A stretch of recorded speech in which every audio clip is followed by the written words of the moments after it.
Pernahkah Anda mendengar seseorang berkata, "Ah, dia itu sudah kaya tapi kok pelit banget?" Ya, kalimat seperti ini terdengar tidak asing di telinga kita. Bahkan seringkali menjadi semacam penilaian sosial yang cepat dan tanpa banyak pertimbangan. Tapi, benarkah orang kaya itu pelit? Atau jangan-jangan, kita yang kurang memahami cara pandang mereka? Topik ini menarik karena menyentuh dua sisi kehidupan yang seringkali bertentangan, kekayaan dan kemurahan hati. Banyak orang berpikir, semakin seseorang punya banyak uang, maka seharusnya semakin mudah pula ia memberi. Tapi kenyataannya, hal itu tidak selalu terjadi. Di sisi lain, orang yang hidup sederhana justru terkadang tampak lebih ringan tangan. Maka, muncul anggapan bahwa orang kaya itu pelit, terlalu berhitung, bahkan enggan membantu. Namun, apakah semuanya sesederhana itu? Sebenarnya, ada begitu banyak faktor yang membentuk persepsi ini. Mulai dari cara orang kaya mengelola uang, bagaimana mereka berpikir tentang nilai, sampai bagaimana mereka menjaga privasi dan reputasi mereka. Tidak semua orang tahu bahwa ada alasan-alasan logis di balik sikap yang tampak seperti pelit itu. Bahkan bisa jadi, apa yang terlihat pelit justru merupakan bentuk pengendalian diri yang sangat bijak. Karena itulah, dalam video ini kita akan membahas dengan sangat mendalam, panjang, dan menyeluruh tentang 10 alasan kenapa orang kaya sering dianggap pelit. Tapi lebih dari sekadar daftar alasan, kita akan mengupasnya dari berbagai sudut pandang, lengkap dengan contoh-contoh nyata, penjelasan psikologis, dan narasi yang menggugah. Mari kita buka pikiran kita lebar-lebar. Karena bisa jadi, setelah menonton video ini hingga akhir, cara kita memandang orang kaya akan berubah total. Sekarang, mari kita mulai dari alasan yang paling mendasar. Salah satu alasan utama kenapa orang kaya sering dianggap pelit adalah karena mereka sangat selektif dalam membelanjakan uang.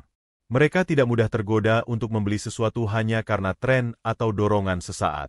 Dan karena sikap selektif ini, dari luar mereka tampak enggan mengeluarkan uang, padahal sebenarnya mereka hanya lebih berhati-hati. Kita hidup di zaman yang serba cepat, di mana godaan konsumsi datang dari segala arah, iklan di media sosial, gaya hidup selebriti, dan tekanan dari lingkungan sekitar. Namun orang-orang kaya, apalagi yang membangun kekayaannya dari nol, tahu betul bahwa setiap keputusan finansial harus dipertimbangkan matang-matang. Mereka terbiasa melihat uang bukan hanya sebagai alat beli, tapi sebagai alat investasi. Setiap rupiah punya potensi untuk bertumbuh jika digunakan dengan tepat. Sebagai contoh, jika seseorang yang kaya raya menolak membeli mobil mewah keluaran terbaru, bukan berarti ia tidak mampu. Bisa jadi ia sudah cukup puas dengan mobil yang sekarang, atau ia melihat bahwa membeli mobil mewah hanya akan menjadi aset menyusut. Tapi, orang di sekitarnya bisa saja menganggapnya pelit. Padahal, apa yang ia lakukan adalah bentuk kebijaksanaan finansial. Kebanyakan orang juga tidak menyadari bahwa semakin kaya seseorang, semakin kompleks pula kehidupan finansialnya. Mereka memiliki pajak yang besar, tanggung jawab sosial, pengeluaran tersembunyi yang tidak selalu terlihat oleh publik, dan beban moral untuk menjaga stabilitas ekonomi keluarganya. Dalam banyak kasus, keputusan untuk menahan pengeluaran bukanlah karena pelit, melainkan karena strategi bertahan dan tumbuh. Ada pula alasan psikologis di balik anggapan ini. Orang kaya cenderung lebih sadar akan nilai jangka panjang dari uang. Mereka tidak mudah terjebak dalam kesenangan sesaat. Dan ketika mereka memutuskan untuk tidak ikut menyumbang dalam sebuah acara, atau tidak memberi hadiah besar, itu bukan berarti mereka tidak peduli. Mereka mungkin lebih suka menyalurkan bantuan dengan cara yang tidak mencolok. Tapi sayangnya, masyarakat cenderung hanya menilai apa yang tampak di permukaan. Selain itu, banyak orang kaya yang pernah merasakan masa sulit.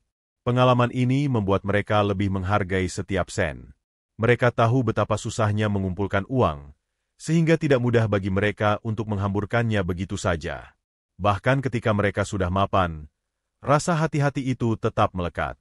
Ini mirip seperti seseorang yang pernah kelaparan, kemudian menjadi lebih berhati-hati terhadap makanan. Bukan berarti ia pelit, tapi karena ia tahu bagaimana rasanya kekurangan. Dalam banyak budaya, termasuk budaya Indonesia, ada ekspektasi sosial bahwa orang kaya harus royal, harus traktir teman, harus sering berbagi, harus tampil mewah. Jika tidak melakukan itu, maka ia dianggap pelit. Padahal, tidak semua orang nyaman hidup dalam sorotan. Banyak orang kaya yang memilih hidup sederhana dan tidak ingin dikenal karena kekayaannya. Mereka lebih suka bekerja dalam diam dan membantu orang lain tanpa publikasi. Tapi, lagi-lagi, diamnya mereka dianggap pelit. Ada pula faktor perbedaan cara pandang antara kelas ekonomi. Orang dengan penghasilan rendah atau menengah mungkin melihat uang sebagai alat pemenuhan kebutuhan. Sedangkan orang kaya melihat uang sebagai sistem yang harus dikelola. Mereka berpikir jangka panjang, bahkan lintas generasi. Karena itu, mereka tidak serta-merta memberikan atau membelanjakan uang untuk hal yang tidak jelas manfaatnya. Satu hal yang juga perlu dipahami adalah bahwa sebagian orang kaya menjadi terlalu efisien dalam segala hal. Mereka belajar untuk mengoptimalkan pengeluaran, mencari diskon terbaik, bahkan membandingkan harga. Dari luar, ini bisa terlihat kikir. Tapi sebenarnya itu adalah hasil dari pola pikir efisiensi tinggi. Mereka bukan tidak mau bayar mahal, tapi hanya jika nilainya sepadan. Jika sesuatu tidak memberikan hasil yang layak, maka buat apa dibayar mahal? Dan kadang, pelabelan pelit datang hanya karena kita tidak tahu apa yang sebenarnya sedang dilakukan oleh orang tersebut. Bisa jadi ia sedang dalam masa investasi besar-besaran, atau sedang menyusun strategi untuk membantu orang lain dalam skala yang lebih luas. Tapi karena kita tidak melihatnya secara langsung, kita mengira dia hanya sibuk menimbun kekayaan. Dalam kehidupan sehari-hari, kita juga sering menemukan contoh menarik. Seorang pebisnis sukses yang tetap memilih makan di warteg, bukan restoran mahal. Atau seorang investor yang tetap memakai baju sederhana, padahal rekening banknya penuh. Semua ini seringkali dianggap aneh, atau bahkan pelit. Tapi mereka tahu, nilai bukan terletak pada label harga, melainkan pada manfaat yang dirasakan. Banyak orang lupa bahwa semakin tinggi kekayaan seseorang, semakin besar pula tekanan yang mereka rasakan. Tekanan itu datang bukan hanya dari bisnis, tanggung jawab keluarga, atau investasi, tapi juga dari ekspektasi masyarakat. Seolah-olah orang kaya harus selalu tampil memberi, harus selalu dermawan, harus selalu jadi penyelamat dalam setiap situasi. Padahal tidak ada seorang pun yang bisa memenuhi semua tuntutan itu. Orang kaya juga sering menjadi target permintaan bantuan yang tidak berkesudahan. Entah itu dari saudara jauh, teman lama, kenalan baru, bahkan orang yang hanya sekadar tahu namanya. Mereka yang berada di posisi ini tentu perlu belajar berkata tidak. Dan kemampuan untuk menolak permintaan, meskipun dengan sopan, seringkali dianggap sebagai sikap pelit. Tapi bayangkan jika Anda berada di posisi mereka. Setiap hari ada yang datang meminta tolong, baik dengan alasan masuk akal maupun yang hanya ingin memanfaatkan. Kalau Anda terlalu sering memberi, maka Anda bisa kehabisan sumber daya. Tapi kalau Anda menolak, Anda akan dianggap tidak punya hati. Ini adalah dilema yang tidak mudah. Maka dari itu, banyak orang kaya belajar untuk menetapkan batas. Dan sayangnya, batas itu sering ditafsirkan sebagai kekikiran. Alasan berikutnya yang jarang dibicarakan adalah bahwa banyak orang kaya yang memang sangat disiplin secara finansial. Mereka memiliki anggaran pribadi, target tabungan, alokasi investasi, bahkan rencana pengeluaran tahunan yang rinci. Jadi ketika mereka memutuskan untuk tidak ikut patungan, atau tidak memberikan sumbangan besar dalam acara sosial, itu bukan karena pelit, tapi karena tidak masuk dalam rencana keuangan mereka. Mereka memandang uang dengan struktur dan sistem, bukan dengan emosi. Disiplin semacam ini seringkali disalahpahami, karena masyarakat cenderung menilai sikap seseorang hanya dari tindakan, tanpa memahami konteks di baliknya. Misalnya, ketika seorang miliarder tidak memberikan uang saat diminta sumbangan spontan di jalanan, orang akan dengan mudah berkata, sudah kaya tapi pelit. Padahal bisa jadi dia sudah menyumbang miliaran rupiah melalui jalur yang lebih tertata, seperti yayasan sosial atau beasiswa pendidikan. Ada juga perbedaan cara pandang terhadap memberi. Tidak semua orang kaya ingin memberi dengan cara yang terlihat. Banyak dari mereka yang lebih percaya pada pendekatan jangka panjang. Mereka ingin membantu orang lain dengan cara menciptakan lapangan kerja, membangun usaha, atau mendirikan sekolah. Tapi karena cara ini tidak langsung terlihat atau terasa dampaknya, mereka tetap dianggap tidak dermawan. Padahal justru inilah bentuk kemurahan hati yang paling tinggi. Memberi tanpa harus pamer. Membantu tanpa berharap pujian. Mereka percaya bahwa dampak jangka panjang jauh lebih berharga daripada sekadar membuat orang terkesan untuk sesaat. Tapi tentu saja, tidak semua orang bisa memahami ini. Kita juga tidak boleh melupakan fakta bahwa banyak orang kaya tumbuh dalam lingkungan yang keras. Mereka belajar untuk bertahan, untuk bertindak hemat, dan untuk menghindari risiko. Pola pikir ini terbentuk sejak muda dan terus terbawa meskipun mereka sudah sukses secara finansial. Maka jangan heran kalau mereka cenderung waspada, bahkan dalam hal-hal kecil. Itu bukan pelit, tapi hasil dari perjalanan panjang dan sulit yang telah mereka lalui. Beberapa dari mereka bahkan mengalami masa-masa di mana setiap rupiah sangat berarti. Mungkin mereka pernah tidur di lantai, makan seadanya, dan bekerja keras siang malam untuk bisa menyekolahkan diri. Dan ketika akhirnya mereka berada di puncak, mereka tidak serta-merta berubah menjadi pribadi yang boros. Mereka tetap membawa mentalitas bertahan, karena di dalam hati mereka masih ada ketakutan akan kehilangan segalanya. Inilah alasan lain kenapa orang kaya sering dianggap pelit, karena mereka takut jatuh. Takut kehilangan semua yang telah mereka bangun. Takut kembali ke masa di mana hidup serba kekurangan. Ketakutan ini bukan hal yang buruk, justru bisa menjadi kekuatan yang mendorong mereka untuk terus bijak dalam mengelola keuangan. Tapi dari luar, ketakutan ini bisa terlihat seperti kekikiran. Kadang-kadang, persepsi tentang pelit juga muncul karena kita membandingkan ekspektasi kita dengan kenyataan yang tidak sesuai. Misalnya, kita mengira seseorang yang punya rumah besar dan mobil mewah pasti akan mentraktir semua orang di restoran mahal. Tapi kenyataannya, orang itu justru sangat berhitung ketika membagi tagihan. Di situ kita merasa kecewa, lalu menilai dia pelit. Padahal kita sendiri yang terlalu berharap.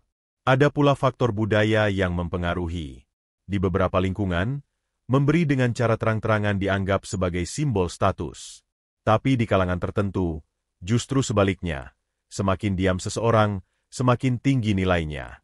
Jadi ketika orang kaya tidak memamerkan kemurahan hati mereka, itu bukan berarti mereka tidak memberi. Bisa jadi itu hanya karena mereka tidak ingin menodai niat baik dengan ekspektasi sosial. Menariknya, ada banyak kasus di mana orang yang tampak biasa saja justru menyumbang jauh lebih besar daripada yang terlihat mewah. Kita hanya tidak tahu, karena tidak semua orang ingin amalnya diketahui publik. Banyak juga yang sengaja merahasiakan donasi mereka, karena mereka percaya bahwa kebaikan tidak harus diumumkan. Tapi akibatnya, mereka pun sering dicap pelit. Dalam dunia modern ini, citra seringkali lebih penting daripada kenyataan. Maka orang kaya yang tidak membangun citra dermawan secara terbuka akan lebih mudah disalahpahami. Mereka yang tidak memamerkan pemberian dianggap tidak peduli. Mereka yang tidak berpartisipasi dalam aksi sosial yang viral dianggap acuh. Padahal kenyataannya mungkin sangat berbeda. Kita juga perlu melihat bahwa orang kaya punya cara berpikir yang lebih strategis dalam menyalurkan uang.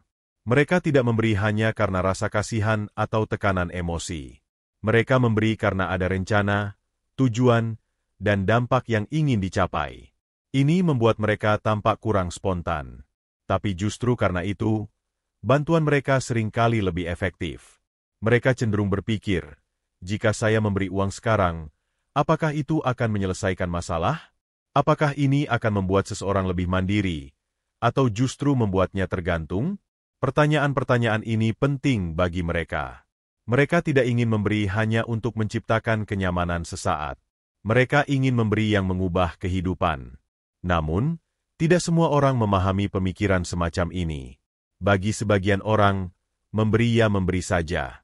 Tidak perlu terlalu banyak pertimbangan. Maka ketika orang kaya menolak memberi dengan alasan-alasan yang rumit, mereka dianggap pelit. Padahal sebenarnya mereka hanya ingin membantu dengan cara yang lebih bertanggung jawab. Seringkali pula, persepsi pelit muncul karena adanya kesenjangan emosional antara si kaya dan orang di sekitarnya. Seseorang yang memiliki kekayaan besar sering hidup dalam dunia yang sangat berbeda dari kebanyakan orang. Mereka dikelilingi oleh orang-orang yang berpikir praktis, penuh strategi, dan tidak banyak menunjukkan emosi. Hal ini membuat mereka terlihat dingin, bahkan ketika sedang membantu. Kita sebagai masyarakat juga punya peran besar dalam membentuk persepsi ini. Karena kita sering mengukur kebaikan dari ukuran nominal. Semakin besar nominal bantuan, semakin dianggap baik. Padahal kebaikan tidak selalu soal jumlah. Bisa jadi seseorang memberi sedikit, tapi dari hati yang tulus. Dan bisa jadi seseorang memberi banyak, tapi hanya untuk pencitraan. Tapi karena masyarakat lebih mudah menilai angka, maka siapa yang tidak memberi secara terang-terangan dianggap tidak baik. Disinilah pentingnya memahami konteks. Ketika kita melihat orang kaya yang tidak mau mentraktir, tidak memberi hadiah besar, atau tidak ikut sumbangan publik, kita seharusnya bertanya, apakah itu benar-benar karena pelit? Ataukah karena ada hal yang lebih dalam, yang tidak kita pahami? Jangan sampai kita terlalu cepat menghakimi, hanya karena kita tidak melihat apa yang sebenarnya terjadi. Ada satu hal menarik yang seringkali terlewat dalam pembicaraan soal orang kaya dan anggapan pelit, yaitu bahwa kekayaan itu tidak selalu berarti uang tunai siap pakai. Banyak orang berpikir bahwa kalau seseorang kaya, maka uangnya melimpah dan bisa digunakan kapan saja untuk apa saja. Padahal, kekayaan seringkali terikat dalam bentuk aset, seperti properti, saham, bisnis, atau investasi jangka panjang. Kekayaan dalam bentuk aset ini tidak bisa langsung dicairkan begitu saja tanpa konsekuensi. Misalnya, jika seseorang memiliki 100 miliar rupiah dalam bentuk saham, lalu tiba-tiba harus menyumbang 1 miliar rupiah secara tunai, maka ia harus menjual sebagian sahamnya. Tapi menjual saham terlalu cepat bisa berarti kehilangan potensi pertumbuhan, terkena pajak besar, bahkan merusak rencana keuangan jangka panjangnya. Maka ketika ia menolak memberi secara tunai, orang mengira dia pelit, padahal asetnya tidak likuid. Inilah salah satu kesalahpahaman besar yang membuat persepsi publik jadi keliru. Orang melihat angka kekayaan dari luar, misalnya daftar orang terkaya di Indonesia atau majalah bisnis, lalu langsung menyimpulkan bahwa orang itu harusnya bisa memberi lebih banyak. Tapi mereka lupa bahwa angka kekayaan itu belum tentu setara dengan jumlah uang di rekening pribadi yang bisa langsung digunakan. Bukan hanya itu, banyak orang kaya juga harus membayar biaya hidup yang tidak kecil. Meskipun kelihatan mewah, kenyataannya gaya hidup mereka seringkali sudah menyatu dengan tanggung jawab profesional. Seorang CEO, misalnya, mungkin harus menghadiri acara formal dengan standar tertentu, tinggal di lokasi yang dekat dengan pusat bisnis, atau memiliki staf yang dibayar tinggi. Semua itu adalah bagian dari sistem yang menopang keberhasilannya. Dan sistem itu memakan biaya besar. Maka, ketika seseorang dari luar melihat mereka hanya menyumbang sekian juta, lalu membandingkannya dengan kekayaan mereka yang bernilai miliaran, tentu saja terlihat jomplang. Tapi sekali lagi, tanpa tahu konteks lengkapnya, semua penilaian itu bisa menyesatkan. Penting juga untuk menyadari bahwa orang kaya seringkali punya pandangan yang sangat kuat soal tanggung jawab pribadi. Mereka tidak ingin menjadi penolong permanen yang terus-menerus dimanfaatkan. Mereka percaya bahwa membantu orang lain itu penting, tapi lebih penting lagi adalah membuat orang tersebut menjadi mandiri. Maka mereka berhati-hati dalam memberi, agar bantuan mereka tidak menciptakan ketergantungan. Sebagai contoh, ada orang kaya yang menolak memberi pinjaman uang kepada temannya. Bukan karena dia tidak mampu, tapi karena dia tahu bahwa memberi pinjaman tanpa sistem yang jelas justru bisa merusak hubungan. Uang seringkali membawa ekspektasi, dan ekspektasi yang tidak terpenuhi bisa menimbulkan kekecewaan, bahkan permusuhan. Maka banyak orang kaya lebih memilih untuk tidak terlibat dalam urusan pribadi semacam ini. Tapi tentu saja, keputusan itu bisa membuatnya dicap pelit. Di sisi lain, ada orang kaya yang pernah memberi terlalu banyak, lalu merasakan dampak negatifnya. Mereka pernah merasa dimanfaatkan, ditipu, bahkan dikhianati oleh orang yang mereka bantu. Pengalaman semacam ini membuat mereka jadi lebih tertutup dan lebih hati-hati. Mereka belajar untuk tidak lagi mudah percaya. Dan dari luar, perubahan sikap itu tampak seperti pelit. Padahal itu adalah mekanisme perlindungan diri. Orang kaya juga seringkali berada dalam posisi yang tidak mudah ketika harus bersikap adil. Bayangkan jika seorang pemilik perusahaan ingin membantu satu karyawan dengan bantuan tunai pribadi. Tapi jika hal itu diketahui oleh karyawan lain, maka bisa muncul rasa iri, tuntutan, bahkan konflik internal. Maka, banyak dari mereka lebih memilih untuk tidak menunjukkan kemurahan hati secara personal, agar tidak menciptakan kecemburuan sosial. Lagi-lagi, keputusan ini bisa disalahartikan sebagai pelit. Kita juga harus melihat bahwa tidak semua orang kaya memiliki karakter yang sama. Ada yang memang pelit secara karakter, dan itu tidak bisa dibantah. Tapi banyak juga yang tidak pelit, hanya saja tidak menyesuaikan diri dengan ekspektasi sosial yang berubah-ubah. Mereka punya prinsip sendiri tentang bagaimana dan kapan mereka akan memberi. Dan prinsip itu mungkin tidak cocok dengan pandangan mayoritas. Karena itu, penting bagi kita untuk membedakan antara tidak memberi seperti yang diharapkan dengan tidak memberi sama sekali. Banyak orang kaya sebenarnya sangat dermawan, hanya saja bentuk kemurahan hati mereka tidak sesuai dengan harapan publik. Mereka mungkin lebih suka menyumbang ke lembaga, mendanai riset, atau memberikan beasiswa pendidikan. Tapi karena itu tidak terlihat di depan mata, orang tetap berkata, dia itu pelit. Ada juga faktor yang sangat manusiawi, rasa lelah menghadapi permintaan terus-menerus. Seiring waktu, orang kaya bisa menjadi jenuh menghadapi orang-orang yang hanya datang ketika butuh. Mereka mungkin merasa bahwa hubungan yang dulunya tulus kini berubah menjadi transaksional. Dan untuk menjaga kewarasan diri, mereka pun mulai menutup diri. Bukan karena pelit, tapi karena ingin menjaga batas. Batas ini penting, terutama bagi mereka yang sudah pernah merasa dieksploitasi. Karena ketika seseorang tahu bahwa kebaikannya bisa disalahgunakan, ia akan membangun tembok perlindungan. Ia akan mulai menghindari situasi yang bisa membuatnya merasa bersalah jika tidak memberi. Bahkan, ada orang kaya yang akhirnya memilih hidup sangat privat dan membatasi akses orang lain. Mereka tahu bahwa popularitas bisa jadi bumerang. Dan lagi-lagi, tindakan ini sering diartikan sebagai pelit. Orang kaya juga hidup dengan risiko yang besar. Mereka punya aset yang bisa tiba-tiba anjlok nilainya. Mereka punya bisnis yang bisa bangkrut karena krisis global. Mereka punya investasi yang bisa lenyap dalam semalam karena perubahan regulasi. Maka, mereka menyimpan uang bukan karena kikir, tapi karena mereka tahu bahwa stabilitas hari ini tidak menjamin keamanan besok. Sikap hati-hati adalah bagian dari strategi bertahan. Seringkali, orang yang tidak berada di posisi mereka tidak memahami tekanan psikologis ini. Mereka hanya melihat kekayaan yang tampak dari luar, tapi tidak melihat risiko yang tersembunyi di baliknya. Maka ketika orang kaya lebih memilih untuk menyimpan uang, menghindari pemborosan, atau menolak permintaan bantuan, itu bukan karena kekurangan empati, tapi karena mereka punya pandangan yang lebih luas dan lebih kompleks. Kita juga perlu ingat bahwa dalam dunia bisnis dan investasi, setiap keputusan punya dampak jangka panjang. Orang kaya terbiasa berpikir dengan cara yang lebih strategis. Mereka tahu bahwa uang yang mereka simpan hari ini bisa membuka peluang besar di masa depan. Maka mereka memilih untuk menunda kepuasan sesaat demi hasil yang lebih besar. Dan ini adalah kebiasaan yang tidak bisa dijelaskan dengan kata-kata sederhana. Sikap ini pun terbawa ke kehidupan pribadi. Mereka tidak mudah tergoda untuk menghambur-hamburkan uang demi kesan sosial. Mereka lebih menghargai kebebasan finansial daripada pujian. Maka mereka akan terus hidup dengan gaya sederhana, bahkan jika kekayaannya sudah jauh melampaui kebutuhan.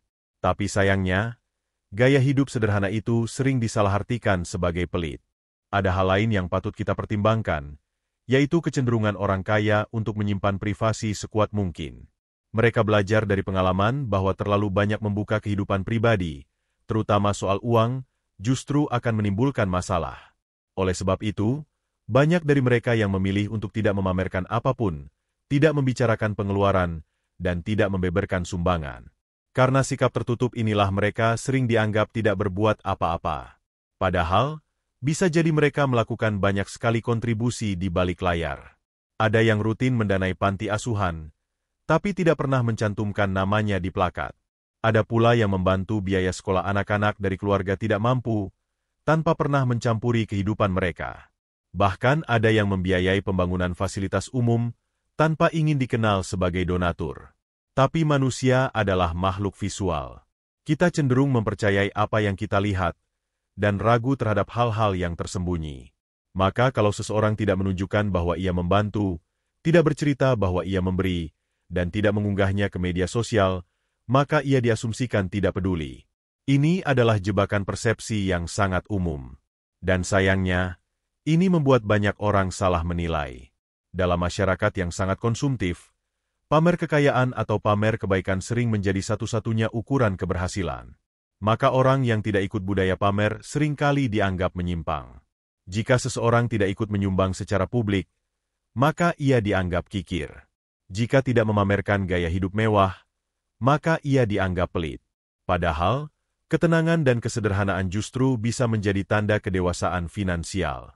Banyak orang kaya justru sangat sengaja menghindari perhatian. Mereka tahu bahwa perhatian publik sering membawa risiko. Ketika seseorang dianggap terlalu kaya, ia bisa menjadi sasaran gosip, kecemburuan, bahkan kriminalitas. Maka hidup sederhana adalah pilihan logis, bukan semata-mata soal hemat atau pelit. Ini adalah cara untuk tetap aman, nyaman, dan tidak menarik perhatian yang tidak perlu. Faktor lain yang membuat orang kaya dianggap pelit adalah karena mereka sangat menghargai waktu. Mereka tahu bahwa waktu adalah aset yang lebih berharga daripada uang. Maka mereka tidak suka membuang-buang waktu untuk sesuatu yang tidak produktif, termasuk dalam urusan membantu orang lain. Jika mereka merasa bahwa bantuan tersebut hanya akan menyita energi tanpa hasil nyata, mereka akan memilih untuk tidak terlibat. Tapi tentu saja, keputusan ini bisa disalahpahami. Ketika seseorang menolak ajakan gotong royong, menolak undangan donasi, atau tidak ikut menyumbang di acara lingkungan, orang langsung menilai bahwa dia pelit dan tidak peduli. Padahal bisa jadi, ia hanya tidak punya cukup waktu atau sedang fokus pada hal yang lebih berdampak besar di tempat lain. Bahkan dalam urusan keluarga pun, orang kaya bisa menjadi sasaran salah paham. Ketika ada kerabat yang butuh bantuan keuangan, dan mereka menolak, maka tudingan pelit langsung datang. Padahal, mungkin mereka sudah membantu berkali-kali sebelumnya. Atau mungkin mereka tahu bahwa membantu lagi hanya akan memperpanjang ketergantungan. Tapi karena yang dilihat hanya satu momen penolakan, maka seluruh cerita menjadi bias. Kadang, rasa kecewa orang lain membuat mereka kehilangan objektivitas. Mereka tidak melihat latar belakang, tidak mempertimbangkan histori, dan tidak mencoba memahami alasan. Yang mereka lihat hanyalah bahwa orang kaya tidak memberi. Dan dari situlah tuduhan pelit tumbuh subur. Menariknya, banyak orang kaya yang tidak ambil pusing dengan tudingan seperti ini. Mereka tahu bahwa opini publik tidak selalu adil. Mereka juga tahu bahwa tidak semua orang bisa diajak berpikir jangka panjang. Maka mereka lebih memilih untuk hidup sesuai prinsip mereka, tanpa perlu membenarkan diri kepada siapapun. Tapi tidak semua orang kaya sekuat itu. Ada juga yang merasa terbebani. Merasa harus tampil murah hati demi menjaga citra. Dan ketika mereka mulai menyesuaikan diri dengan harapan orang lain, mereka mulai kehilangan identitas. Mereka tidak lagi memberi karena tulus, tapi karena tekanan. Ini adalah kondisi yang tidak sehat, baik secara psikologis maupun sosial. Memberi seharusnya lahir dari keikhlasan, bukan karena dorongan gengsi atau karena takut dicap pelit. Ketika seseorang dipaksa untuk memberi, maka kebaikan itu kehilangan makna. Maka, orang kaya yang memilih untuk memberi dengan cara mereka sendiri, tanpa pamer, tanpa pengaruh sosial, sebenarnya sedang menjaga kemurnian dari tindakan itu. Kita pun perlu belajar untuk tidak mudah menilai orang lain berdasarkan ekspektasi kita. Tidak semua orang punya gaya memberi yang sama. Ada yang memberi secara langsung, ada yang memberi lewat sistem, ada yang memberi dalam jumlah besar, ada yang memberi dalam bentuk kecil namun rutin. Dan semua bentuk ini valid. Tidak ada yang lebih baik atau lebih buruk. Banyak juga orang kaya yang memiliki tanggung jawab finansial yang besar, bukan hanya untuk diri sendiri, tapi untuk puluhan bahkan ratusan karyawan. Mereka harus membayar gaji, menanggung BPJS, pajak, dan berbagai kebutuhan operasional. Maka, ketika mereka tidak bisa sembarangan mengeluarkan uang di luar sistem, itu bukan karena pelit, tapi karena mereka sedang menjaga stabilitas. Dan stabilitas ini tidak hanya untuk mereka, tapi untuk seluruh ekosistem bisnis yang bergantung pada mereka. Dalam dunia investasi, orang kaya terbiasa berpikir dalam skala besar. Mereka tidak akan langsung mengeluarkan uang hanya karena ada permintaan. Mereka akan bertanya dulu, apa dampaknya? Apakah ini akan menciptakan perubahan yang berarti? Apakah ini akan membantu banyak orang?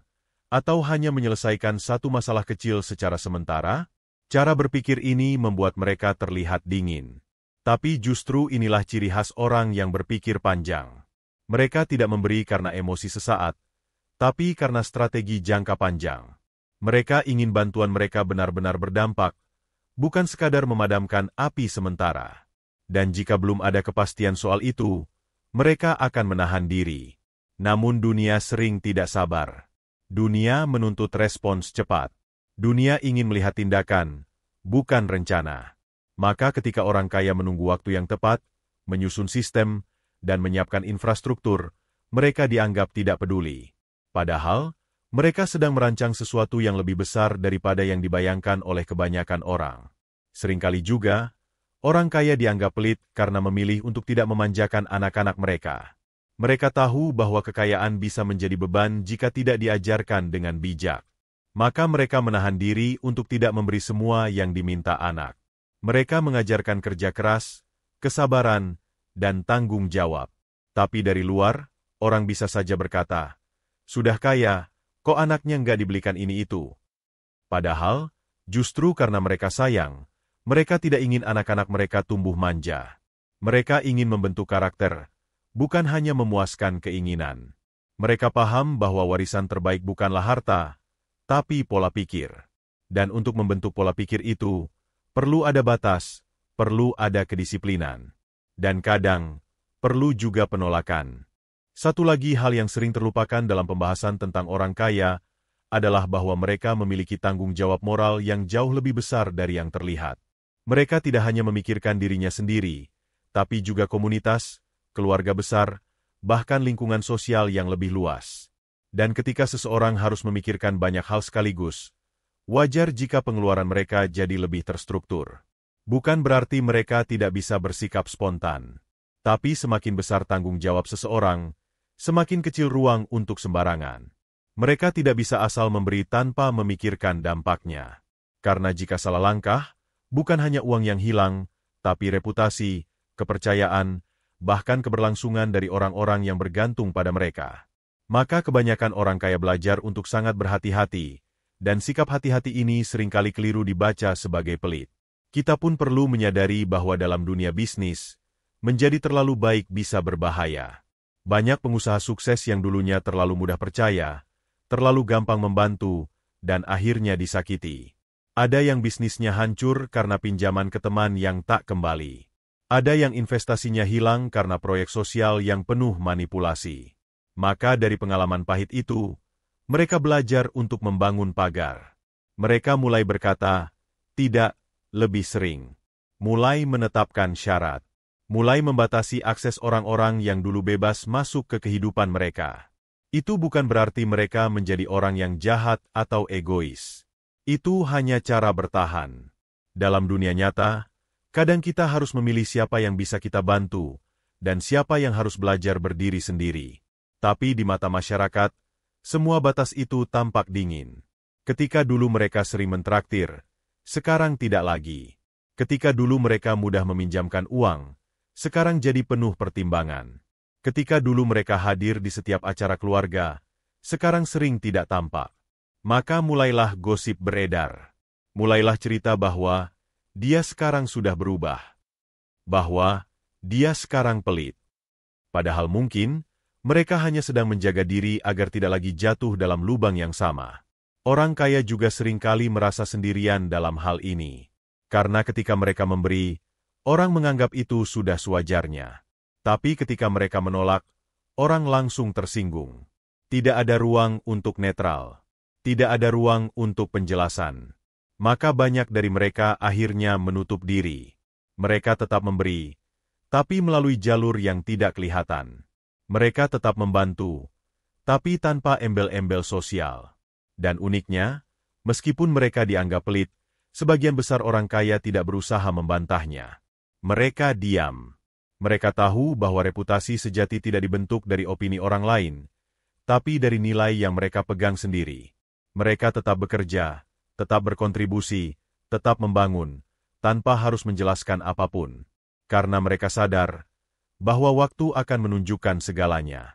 Banyak orang kaya yang juga sadar bahwa tidak semua bentuk bantuan harus berupa uang. Ada yang membantu dengan memberi kesempatan kerja, pelatihan, akses pendidikan, atau jaringan profesional. Tapi karena bentuk bantuan ini tidak terlihat langsung, maka tetap saja dianggap tidak memberi. Padahal justru inilah bentuk bantuan paling kuat. Bantuan yang mengangkat martabat orang lain, bukan sekadar memenuhi kebutuhan sesaat. Kita pun perlu belajar untuk menilai orang bukan dari satu dua tindakan, tapi dari pola hidupnya secara keseluruhan. Mungkin orang kaya itu jarang mentraktir, tapi selalu adil pada karyawannya. Mungkin dia tidak ikut donasi terbuka, tapi membayar pajak dengan jujur. Mungkin dia tidak memamerkan pemberian, tapi diam-diam menyekolahkan banyak anak di desa. Kita tidak pernah tahu sepenuhnya, maka jangan terlalu cepat memberi label. Dan kalaupun ada orang kaya yang memang pelit, itu pun tidak selalu salah. Karena setiap orang berhak menentukan bagaimana ia menggunakan hasil jerih payahnya. Tidak semua orang ingin menjadi dermawan. Tidak semua orang nyaman menjadi pusat perhatian. Ada yang ingin hidup tenang, tanpa harus memuaskan ekspektasi sosial. Dan itu sah-sah saja, karena memberi adalah hak, bukan kewajiban. Mungkin disitulah letak masalah kita sebagai masyarakat. Kita terlalu mudah mengharapkan sesuatu dari orang lain. Terlalu mudah mengukur kebaikan dari hal-hal yang tampak. Terlalu mudah menuntut dari mereka yang punya lebih. Padahal, tidak semua orang ingin hidup dengan cara yang sama.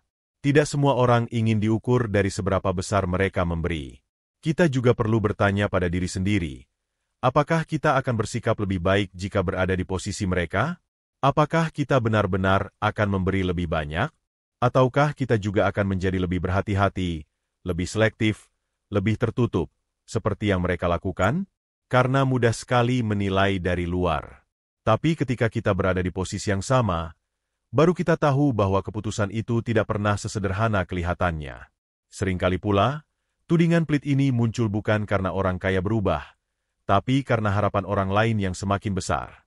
Ketika seseorang mulai sukses, maka ekspektasi terhadapnya juga ikut naik. Dulu cukup traktir kopi, sekarang dituntut makan malam mewah. Dulu cukup bantu ongkos, sekarang diminta bantu modal usaha. Dan kalau ekspektasi itu tidak dipenuhi, maka muncullah tudingan pelit.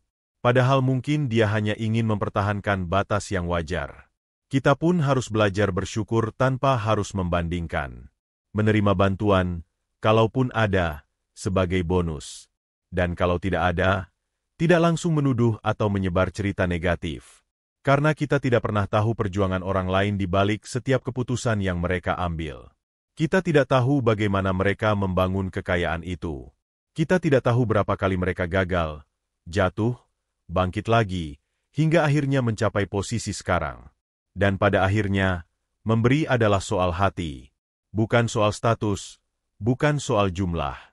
Orang miskin bisa memberi dengan tulus. Orang kaya pun bisa memberi tanpa suara. Dan keduanya sama-sama mulia. Maka kita perlu menata ulang cara berpikir kita. Daripada sibuk menilai siapa pelit dan siapa tidak, lebih baik kita fokus pada bagaimana kita bisa memberi, sekecil apapun itu. Karena dunia ini tidak akan menjadi tempat yang lebih baik, hanya karena orang kaya lebih royal. Dunia akan jadi lebih baik ketika semua orang, kaya atau miskin, belajar untuk saling memahami, saling menguatkan, dan saling memberi sesuai kemampuannya. Dengan cara itu, kita tidak lagi saling curiga, tidak lagi saling menuntut, tapi saling menghargai dan saling membangun. Mungkin itu sebabnya, orang kaya tidak perlu membuktikan apa-apa kepada siapapun. Karena pada akhirnya, yang paling penting bukan berapa banyak yang mereka miliki, tapi apa yang mereka lakukan dengan apa yang mereka punya. Dan itu, hanya mereka sendiri yang tahu.